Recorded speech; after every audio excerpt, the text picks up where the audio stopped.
Last video में हम लोगों ने तीन ऑपरेटर्स डिस्कस कर लिए थे। अब उसके आगे आज डिस्कस करेंगे यहाँ पे।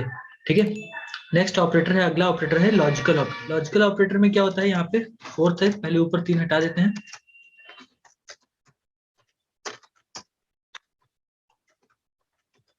लॉजिकल ऑपरेटर में तीन ऑपरेटर होते हैं, पहला होता है एंड, दूसरा है और, तीसरा है नॉट। ये तीन ऑपरेटर होते हैं लॉजिकल ऑपरेटर। अब यहाँ पे डिस्कस करते हैं प्रिंट में।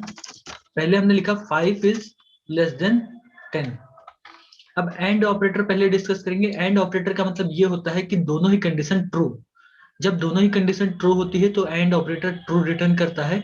अगर दो में से एक भी कंडीशन फॉल्स है, जैसे कि एक ट्रू है एक फॉल्स है, तो एंड ऑपरेटर फॉल्स रिटर्न करेगा। दोनों ही फॉल्स है तब भी फॉल्स रिटर्न करेगा। ठीक है, यहाँ पे लिखते हैं एंड 10 इज लेस देन 20।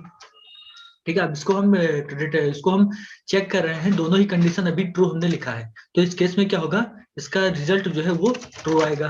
यहाँ पे इसका रिजल्ट देखिए ट्रू आ रहा है।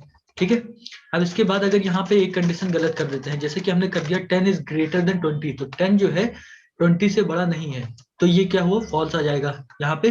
जबकि एक कंडीशन ट्रू है, यहाँ पे 5 जो है 10 से छोटा है, तो यहाँ पे पहली कंडीशन गलत है, पहली कंडीशन सही है, दूसरी कंडीशन गलत है, फिर भी यहाँ पे रिजल्ट फॉल्स आ रहा है। ठीक है, क्योंकि एंड जो है वो दोनों ही ट्रू के लिए चेक करता है। अब यहाँ पे अगर दोनों फॉल्स होगा तब तो फॉल्स आएगा ही आएगा। ठीक है, अब तो फॉल्स आएगा ही आएगा। अगर ये पहला फॉल्स है दूसरा ट्रू है तो भी फॉल्स आएगा। यहाँ पे देखिए तो भी फॉल्स आ रहा है, क्योंकि यहाँ पे दोनों कंडीशन अभी ट्रू नहीं है। जब दोनों कंडीशन हम ट्रू कर देंगे, इसको भी हम कर देते हैं ट्रू, इसको भी हमने कर दिया ट्रू, तो अब ये ट्रू देगा। ठीक है, अब यहाँ पे ट्रू आ रहा है क्योंकि दोनों ही कंडीशन ट्रू है। अब नेक्स्ट है और क्या करता है, at least one true. At least one true मतलब कि अब हमारे पास अगर दो कंडीशन है, दो में से कोई एक ट्रू है तो ये ट्रू रिटर्न कर देगा। मतलब दो में से एक भी ट्रू है तो ये ट्रू रिटर्न कर देगा। पहली कंडीशन ट्रू है, दूसरी कंडीशन को कर दिया हमने यहाँ पे फॉल्स। ठीक है, 10 को हमने कर दिया ग्रेटर देन 20, अब ये वाली कंडीशन फॉल्स है, तब भी ये ट्रू रिटर्न करेगा। ठीक है, तो भी यहाँ पे देखिए ये ट्रू रिटर्न कर रहा है। उसका रीजन ये है कि एटलीस्ट वन चेक करता है। ये केवल एक केस में फॉल्स देगा, जब दोनों ही कंडीशन फॉल्स होगी तब। यहाँ पे इसको हमने रन किया तो यहाँ पे फॉल्स आ रहा है, जब दोनों ही कंडीशन फॉल्स है तब। अब यहाँ पे पहली कंडीशन फॉल्स है, दूसरी कंडीशन कर देते हैं ट्रू। अब दूसरी कंडीशन कर दिया ट्रू तो ये रिजल्ट ट्रू देगा। ठीक है, अगर दोनों ही कंडीशन ट्रू है तब क्या होगा, तब भी रिजल्ट ये हमें ट्रू देगा।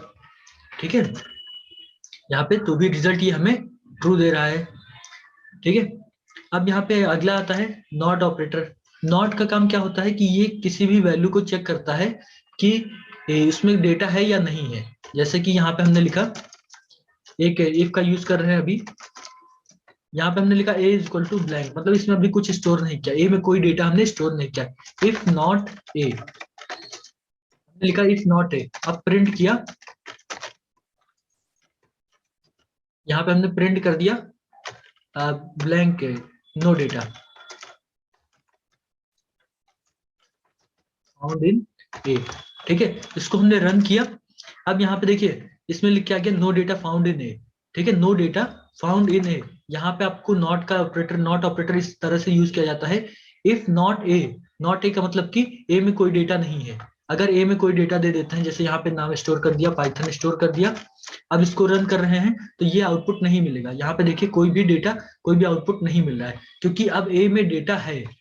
ठीक है, अब ए में डेटा है इसलिए यहाँ पे कोई आउटपुट नहीं मिल रहा है। और यहाँ पे अगर ए में डेटा नहीं होगा, यहाँ पे ए को हमने हटा दिया, ए में डेटा नहीं होगा तो ये हमें देगा नो डेटा फाउंड। ठीक है, इस तरह से ये नॉट ऑपरेटर काम करता है। इसके बाद नेक्स्ट आता है, फिफ्थ आता है मेंबरशिप ऑपरेटर। मेंबरशिप ऑपरेटर का मतलब ये होता है कि ये मेंबर चेक करता है। हमारे पास एक पैकेज होता है, उसमें से एक मेंबर चेक करता है। जैसे कि हमारे पास एक क्लास का अटेंडेंस रजिस्टर है, उसमें बहुत सारे बच्चों के नाम हैं, उसमें से हमें किसी एक बाहर से बच्चे के नाम चेक करना है। तो हम अगर उस बच्चे का नाम चेक कर रहे हैं उस अटेंडेंस रजिस्टर में, तो अगर उसका नाम लिखा हुआ है अटेंडेंस रजिस्टर में, तो वो स्टूडेंट उस क्लास का मेंबर है। अगर उस रजिस्टर में उसका नाम नहीं है तो वो उसका मेंबर नहीं है। इस तरह से ये मेंबरशिप ऑपरेटर काम करता है। इसमें दो ऑपरेटर होते हैं, इन, दूसरा होता है नॉट इन। ये दो टाइप के ऑपरेटर होते हैं। इन ऑपरेटर मेंबरशिप चेक करता है और not in operator just in का अपोजिट होता है। ठीक है, जब भी इन ट्रू देगा तो यहाँ पे नॉट इन फॉल्स देगा।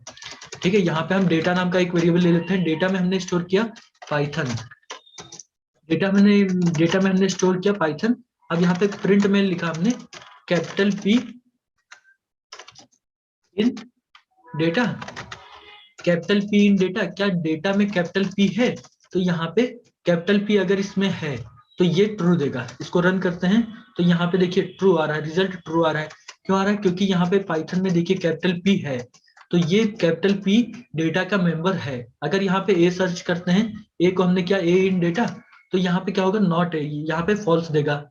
देखिए यहाँ पे ये फॉल्स दे रहा है क्योंकि ए इसमें नहीं है। यहाँ पे इस ऑपरेटर में देखिए ए नहीं है। ठीक है, इसके बाद अगर यहाँ पे सर्च करते हैं HOON सर्च किया, ON कहाँ पे है? यहाँ पे है, तो ON क्या हुआ? इसका मेंबर है, डेटा का मेंबर है, तो ये हमें ट्रू देगा। यहाँ पे ट्रू दे रहा है। और नॉट इन जस्ट इसका अपोजिट होता है, जब होगा तब ये फॉल्स देगा। अगर हम यहाँ पे लिख देते हैं नॉट इन, तो यही इसी केस में अभी इन ट्रू दे रहा था, अब नॉट इन फॉल्स देगा। अब यहाँ पे देखिए नॉट इन फॉल्स देगा, तो नॉट इन जस्ट इन का अपोजिट होता है। ठीक है, अगर डेटा नहीं, अगर मेंबर है तब वो फॉल्स देगा। ठीक है, अगर मेंबर नहीं है, जैसे कि हमने यहाँ पे सर्च किया, बी को सर्च किया, तो बी पाइथन में नहीं है, तब ये ट्रू देगा।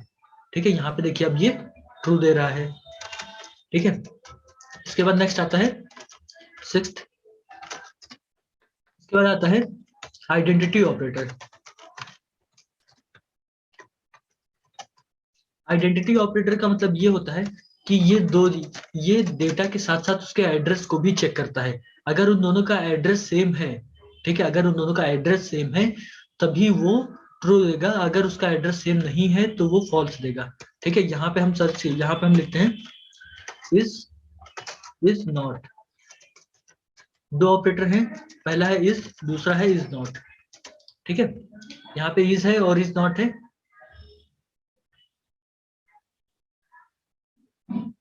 तो यहाँ पे इज ऑपरेटर में क्या है कि जैसे दो डेटा हम लेते हैं, यहाँ पे पहला डेटा लिया a इज इक्वल टू हमने लिया 10, अब यहाँ पे b इज इक्वल टू हमने लिया 10। ठीक है, अब प्रिंट किया a इज b, तो ये नंबर के साथ साथ डेटा टाइप भी चेक करता है, नंबर के साथ साथ डेटा टाइप भी चेक करता है। तो यहाँ पे देखिए अभी ट्रू दे रहा है। ठीक है, अभी ये ट्रू दे रहा है, लेकिन अगर वहीं पे हम 0.0 लगा दें, अब अगर आपसे बोला जाए आपके पास 10 रुपीज है, या फिर आपसे बोला जाए आपके पास 10.0 रुपीज है, तो उसमें वैल्यू में कोई चेंज नहीं होगी। लेकिन यहाँ पे इज ऑपरेटर क्या हो है? Is operator data type check करता है। डेटा टाइप में क्या हो गया? 0.0 जो है वो यहाँ पे गलत बता रहा है। 0.0 का मतलब क्या हो गया? दूसरा डेटा टाइप चले गए, यहाँ पे इंटीजर से फ्लोट में चले गए हम। तो यहाँ पे फ्लोट में जब चले गए, अब इसको रन करेंगे तो ये हमें फॉल्स देगा। यहाँ पे अब देखिए हमें फॉल्स दे रहा है। ठीक है, लेकिन वैल्यू में आपके कोई भी डिफरेंस नहीं है। 10 और 10.0 में यहाँ पे आप अगर कोई मल्टीप्लाई डिवाइड करते हैं तो आपके आंसर में कोई चेंज नहीं आएगा, लेकिन यहाँ पे डेटा टाइप डिफरेंट होने की वजह से ये फॉल्स दे रहा है। अब इज नॉट का मतलब क्या है? इज नॉट जस्ट इसका अपोजिट होता है, इज का जस्ट अपोजिट इज नॉट होता है। जहां पे इज ट्रू देगा वहां पे इज नॉट फॉल्स देगा। यहाँ पे देखिए इज नॉट यहाँ पे फॉल्स दे रहा है। ठीक है, तो इज और इज नॉट ऑपरेटर के साथ साथ यहाँ पे वैल्यू के साथ साथ डेटा टाइप को भी चेक करता है। अगर डेटा टाइप डिफरेंट है तो ये हमें फॉल्स देगा। ठीक है, तो ये हो गया ऑपरेटर। अब इसके आगे नेक्स्ट वीडियो में कंटिन्यू करते हैं।